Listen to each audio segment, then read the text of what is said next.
maestra Rocío Orozco. Por favor, maestra, adelante.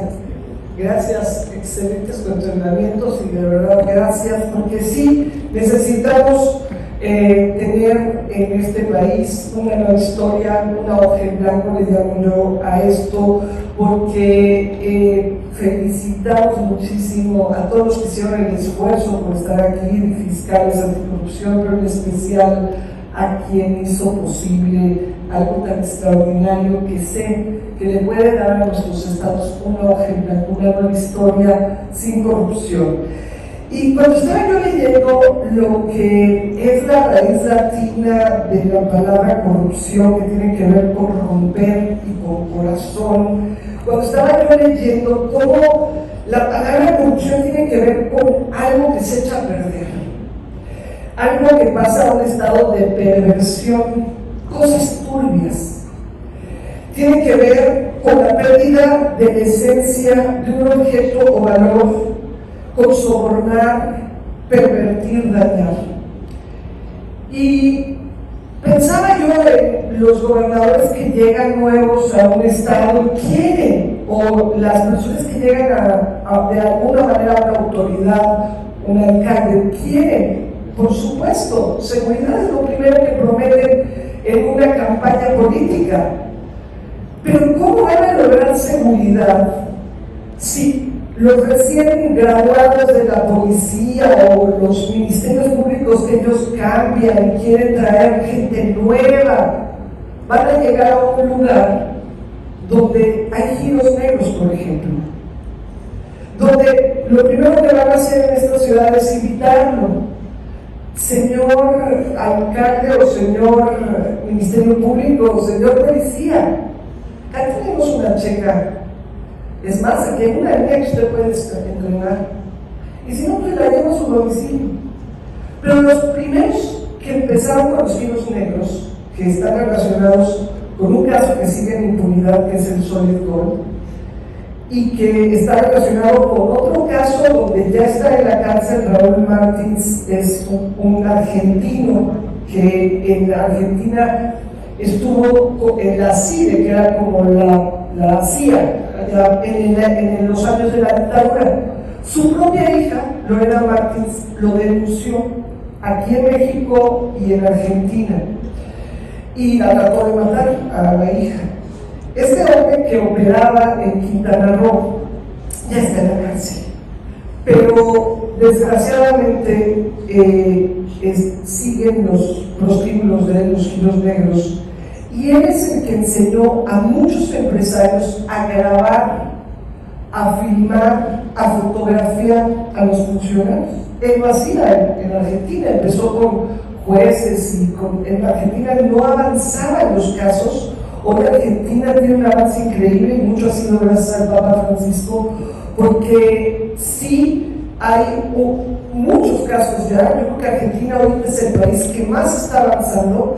Pero lo que aquí en México han hecho muy bien, y yo quiero reconocer mucho a este estado y a los empresarios de este estado, ha sido justamente el primer estado que cerró los giros negros. Fue algo que causó mucha polémica, que como dijeron la doctora Mijares dijo, Manolo, que son ustedes echados para adelante. Sí, son esforzados y valientes, porque fue un acto muy polémico que causó mucho revuelo. Contra mí sacaron hasta un libro que defiende a los giros negros, y por cierto, corrupción también es que es la gente que defiende esto ideológicamente esté sentada hoy en, por ejemplo, una mesa intersecretarial contra la trata, ¿no? La persona que defiende a los giros negros me parece terrible, o que esté en una posición de derechos humanos. Y sucede en varios estados. Y ayer platicaba con una persona de Reino Unido y me decía, en India y en Pakistán la gente que está luchando contra la trata pasa igual. Los contrarios a estas prácticas están a veces en una posición supuesta de derechos humanos, cuando lo que están haciendo al abrir un giro negro es verdaderamente permitir que todo se eche a perder, que sus policías se echen a perder, que sus ministerios públicos se echen a perder. Y no es un asunto de moralidad, porque no se debe de criminalizar la prostitución. No es un asunto de que la gente no se prostituya, porque eso no se va a acabar nunca, pero no que haya la explotación de la prostitución ajena. No que le digan a esta chica, un policía que es hoy un agente muy comprometido contra la trata, le cayó el 20 y me dijo: Rosy, ¿no sabes qué pena me da? Que en Ciudad Juárez yo participaba y los policías participaban y no nos emborrachaban y les sacaban información y llegaron a matar a algunos. Y hoy que tengo una hija, me avergüenzo. Déjenme decirles lo que ha pasado aquí gracias a los gobernadores que han sido firmes por esto. Torreón era una de las 5 ciudades más peligrosas del mundo. Yo venía con miedo, la verdad, cuando empecé a venir, 2012, recuerdo. Es cuando deciden el cierre de los giros negros. Torreón pasa a ser una de las ciudades más seguras del país, de las 10 ciudades más seguras. Así es, mi querido fiscal. Y hace rato platicaba, ¿sabía más todavía? Y hace rato platicaba con Raúl Ramírez, no sé dónde está porque corazón. Acá está. Ok. El fiscal anticorrupción de Tamaulipas me estaba platicando cómo también el gobernador Carcevaca se comprometió a cerrar los malditos giros negros de Zamoyón. Él conoció a una chica que salió de allá, que está en una nota periodística de Vice, que se llama 7 años en manos de inocentes. Una terrible, y la conoció como hermano. Estaba en el garaje en el lipstick, que eran los giros negros donde le explotaban a ella. Y los horrores que vivió, no se imaginan. Y el gobernador dijo: sí, vamos a cerrar. Cerraron igual que aquí, casinos, yonques, chatarreras. Y estaba en 2016, era uno de los 3 estados más inseguros del país. Hoy, según el secretariado, nos decía el fiscal, están en el lugar número 26 de los estados más seguros, igual que Colombia. Y como decía hace rato el fiscal, es como una isla aquí, o sea, el Saltillo, todo Coahuila, está rodeado de estados que tienen problemas graves, ¿no? Como la frontera de Tijuana, que los giros negros ahí, terribles, y todavía quieren hacer como Ámsterdam. Déjenme decirles, Ámsterdam ya está cerrado a las víctimas. Se avergüenzan de esas prácticas. Alemania está caminando en una ley abolicionista, que es lo que han estado haciendo los países como Francia. Yo les reto a que no solamente cierren estos lugares, que van a traer de raíz el cambio, para que no se corrompa todo, para que no se eche a perder tu estado, tu ciudad, tu familia, porque ahí es donde desaparecen todas las niñas. De ahí se las llevan a veces a otros países. Pero estos lugares donde se junta el crimen, a mí me platicaban las personas, autoridades de aquí, cómo alrededor de estos giros negros estaba toda la delincuencia. Ahí se lavaba el dinero, ahí se hacían intercambios de drogas, ahí se hacía toda la corrupción en estos lugares. Y por último, ahorita en esta participación decirles, como decía también Adriana, la reparación del daño y la atención a una víctima no se va a poder dar si en los estados no hay refugios. No hacer lo que nos corresponde, porque la ley de trata manda que tengamos todos un refugio del Estado para primeros auxilios, y ojalá después de sociedad civil para darles una hoja en blanco, darles verdaderamente a largo plazo una pensión. Pero es ahí donde una víctima se va a atrever a hablar, se va a atrever a decir. Si no las podemos proteger, ¿cómo les vamos a pedir que denuncien? De por sí, en este país, denunciar a veces te lo voltean. La niña que dice que el abuelo famoso me violaba, pues termina diciéndole hasta loca y hasta todo, ¿no? En este país, ese es otro reto. Yo creo en la denuncia, creo siempre en denunciar, y a veces denuncias y entonces se vuelve político y se vuelve contra uno, y eso es terrible. Yo ahí les digo, dejando precisamente esto abierto a discusión, también el Estado de México cerró los giros negros, y yo espero que un día México no tenga tan poco valor una vida humana, el hombre sea tan capaz de ver a la mujer como igual, que nunca la compre, que no se compren los cuerpos, que no se vendan ni en partes ni tampoco para esta situación. Francia lo ha logrado, castigan con multa a quien quiere comprar un cuerpo, le multan con 1.500 euros la primera vez, la segunda vez 3.750 euros.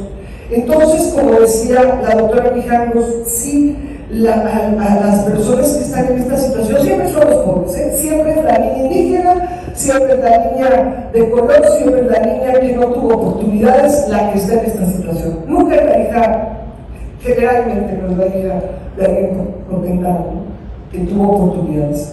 Pero estas niñas en Francia, que 95% son extranjeras, tienen hoy oportunidades de estudiar gracias a ese fondo que se crea, pero además las empoderas, porque el cliente llega, nadie les está diciendo que no se pueden prostituir, pero cuando llega el cliente, ella, si no le quiere pagar, si no la trata bien, pues claro, le dice, pues en este país yo estoy haciendo un crimen, tú estás haciendo un crimen porque tú me estás solicitando sexo, entonces o me tratas bien o te acuso. Y en Francia los educan, tienen una escuela para educarlos y para que no tengamos esta desigualdad entre hombres y mujeres, donde la mujer se convierta en un objeto. La ONU está diciéndonos una frase nueva que me encanta, que es que las víctimas deben de ser las que lideren el camino. Y precisamente en esta lucha contra la trata, que también, pues, obviamente hemos pisado muchos callos, y ahorita con el caso de Andrade peor. Y por supuesto que necesitamos que sean ellas las que un día fueron víctimas, que muchas de ellas ya estudiaron carreras, maestrías, habiendo estado en la calle, en Sullivan, hoy una de ellas trabaja en la Suprema Corte de Justicia de la Nación, tiene maestría en leyes. Y muchas de ellas.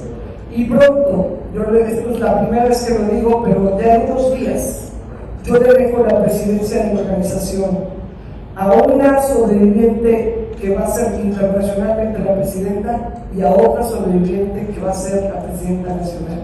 Eso va a ser la mejor manera de que los tratantes que quieren hacerle daño a la causa o los usuarios que quieren seguir defendiendo que la mujer sea un objeto, un día ellos van a ser los que eran objeto, van a ser hoy los líderes de esta causa, y estoy muy contenta con ello de poderle pasar a ellos el motor, la estafeta.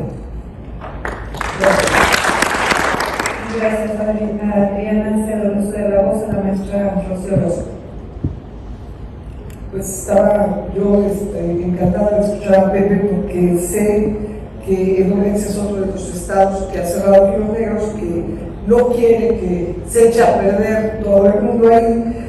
Y algo muy importante que tienen ustedes también es un número local de denuncia, porque también esos números, yo lancé el que es el nacional de denuncia de trata, pero de repente se pervierte todo, ¿no? Porque de repente ya no es autónomo, ya depende de una ciudad en específico, ya depende de un partido y se politizan las cifras. Otra cosa que también es muy grave cuando en el secretariado ejecutivo no tenemos bien claro lo de trata, ¿no?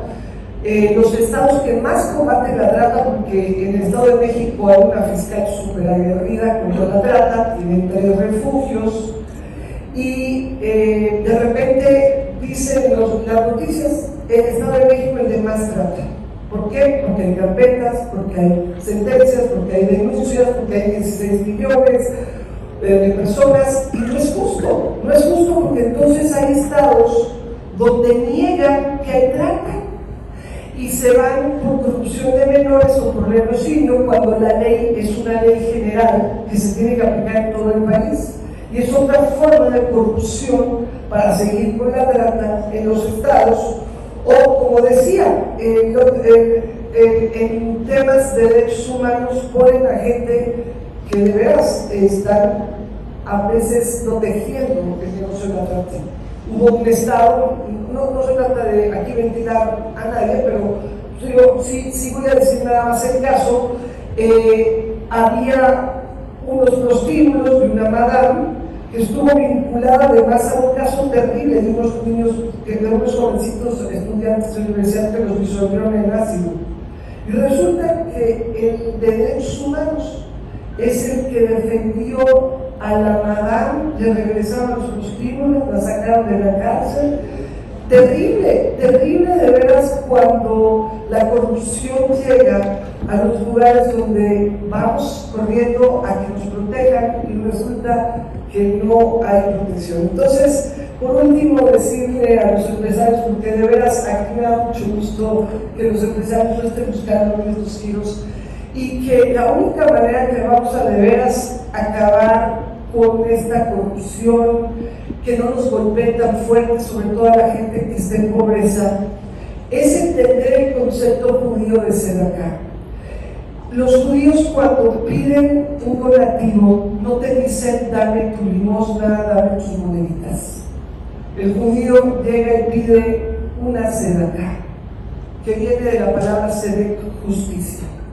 Te pide a ti que has tenido oportunidades, por favor, haz justicia en un mundo que es injusto, que está lleno de corrupción. Sé tú tan íntegro que de lo que has recibido reconozcas que tú tienes más oportunidades, pues porque de verdad Dios te las dio. Y entonces doy por justicia, no soy bueno. Cuando yo empecé a luchar contra la trata fue porque entendí que venía de un hogar con muchas oportunidades. Y la primera víctima que conocí era totalmente lo opuesto. Todas las faltas de oportunidades, pobreza, violencia, abuso sexual en su casa, todo lo contrario a lo que yo viví. Y yo creo que debemos luchar por estas causas cuando hemos recibido tanto. Yo creo que quedamos muchos que hemos recibido y debemos hacerlo por tzedakah, por justicia social. Gracias a los que combaten y sé que arriesgan la vida, porque denunciar a los demás genera amenazas, y yo sé que todos ustedes son unos valientes y estamos muy orgullosos en México de gente, por supuesto, con mucho esfuerzo. Gracias, Chuy.